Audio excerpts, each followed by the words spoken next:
Hi friends, welcome to our channel. ഞാൻ ഇന്ന് കാണിക്കുന്നത് ഒരു ഫിഷ് കറിയുടെ ഡീറ്റെയിൽ വീഡിയോ ആണ്. ഷോർട്സിൽ ഓൾറെഡി ഇട്ടിട്ടുണ്ട്, പക്ഷേ ആ രീതിയിലല്ല ഞാനിന്ന് കറി വെക്കുന്നത്. അതിനുവേണ്ടി എടുത്തേക്കുന്ന മീൻ കോരയാണ്.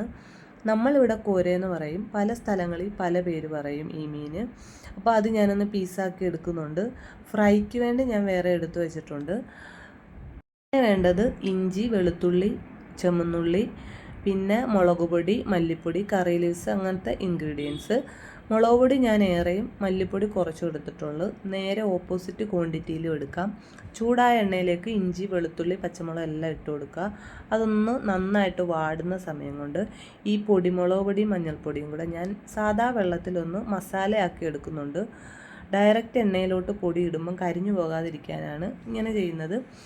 അപ്പം ഞാനതൊന്ന് മിക്സാക്കി എടുക്കാം. ഡയറക്റ്റ് എണ്ണയിലോട്ട് ഇട്ട് കൊടുക്കാം, പക്ഷേ ഫ്ലെയിം ഓഫ് ചെയ്തതിന് ശേഷം ഇട്ട് കൊടുത്താൽ കരിഞ്ഞു പോകത്തില്ല. ഇത് ഞാൻ എണ്ണയിലോട്ട് ഇട്ട് കൊടുക്കുന്നുണ്ട്. അതിൻ്റെ വാട്ടർ കണ്ടൻറ്റ് ഒന്ന് വറ്റിച്ചെടുക്കണം. എണ്ണ തെളിഞ്ഞ് വരുമ്പോൾ മല്ലിപ്പൊടിയും കൂടെ ഞാൻ ഇട്ട് കൊടുക്കുന്നുണ്ട്. അത് നന്നായിട്ടൊന്ന് മിക്സാക്കി എടുക്കുക. പിന്നെ പച്ചമണം പോയതിന് ശേഷം പുളിവെള്ളം ചേർത്ത് കൊടുക്കുന്നുണ്ട്. പിന്നെ ചാറിന് ആവശ്യമായിട്ടുള്ള വെള്ളവും കൂടെ ചേർത്ത് കൊടുക്കുന്നുണ്ട്. ചാറിനനുസരിച്ച് വെള്ളം ചേർത്ത് കൊടുത്താൽ മതി, അല്ലെങ്കിൽ ഒരുപാടിട്ട് വറ്റിക്കേണ്ടി വരും. കാര്യം ഫിഷിന് അധികം കുക്കിംഗ് ടൈം ഇല്ല. അന്നേരം അതനുസരിച്ച് വെള്ളം ചേർത്ത് കൊടുക്കുന്നതാണ് നല്ലത്. പിന്നെ ഞാൻ നല്ല ഫ്രഷ് കറിവേപ്പിലയും ചേർത്ത് കൊടുക്കുന്നുണ്ട്. നന്നായിട്ട് തിളച്ച് വരുമ്പം ഒന്നും കൂടെ കഴുകി വൃത്തിയാക്കണം ഫിഷ് ഇടാൻ നേരം. അതും കൂടെ അങ്ങ് ചേർത്ത് കൊടുക്കുക. പിന്നെ ഇതൊന്ന് തിള വരുമ്പോൾ ഞാൻ ചേർത്ത് കൊടുക്കുന്നത് ഉലുവാപ്പൊടിയാണ്. ഉലുവാപ്പൊടിയും പിന്നെ കറിവേപ്പില ഇവിടെ ഉള്ളതുകൊണ്ട് ഞാൻ വീണ്ടും കറിവേപ്പില ചേർത്ത് കൊടുക്കുന്നുണ്ട്. ഇത് നമുക്ക് ചാറിനനുസരിച്ച് വറ്റിച്ചെടുക്കാം. ഇവിടെ അധികം ചാറ് വേണ്ടാത്തതുകൊണ്ട് ഒരുപാട് ഇങ്ങനെ വെള്ളം പോലത്തെ കറി ഇഷ്ടമല്ല, നല്ല കുറുകണം. അപ്പം ഞാൻ അതനുസരിച്ച് വറ്റിച്ചെടുക്കുന്നുണ്ട്.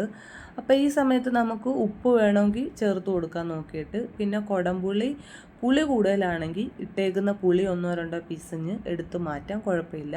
അപ്പോൾ കറക്റ്റ് പുളി ആയിക്കോളും, അല്ലെങ്കിൽ ഇരുന്ന് പുളി ഇറങ്ങും. ഞാൻ ചെയ്യുന്ന മീൻകറിയിൽ ഒരു മീൻകറി ഈ രീതിയാണ്, അല്ലാതെ വേറെ രീതിയിലും വെക്കാറുണ്ട്.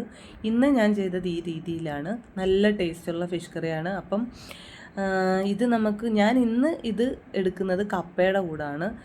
മീൻകറി വെച്ച അന്നത്തെ ദിവസം നമ്മൾ കൂട്ടുന്നതിൽ നല്ലത് പിറ്റേന്ന് എടുക്കുമ്പോൾ നല്ല അടിപൊളി ടേസ്റ്റാണ്. ആർക്കും ഞാനുണ്ടാക്കിയ മീൻകറി ഇഷ്ടമായെന്ന് വിചാരിക്കുന്നു. ഇഷ്ടമായെങ്കിൽ കമൻറ്റ് ചെയ്യുക, ലൈക്ക് ചെയ്യുക, ഷെയർ ചെയ്യുക.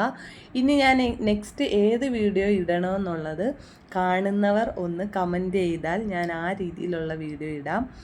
അപ്പം ഒരിച്ചിരി താമസം വന്നാലും ഞാൻ ആ വീഡിയോ ഇടാൻ ശ്രമിക്കാം. അപ്പോൾ താങ്ക്സ് ഫോർ വാച്ചിങ്.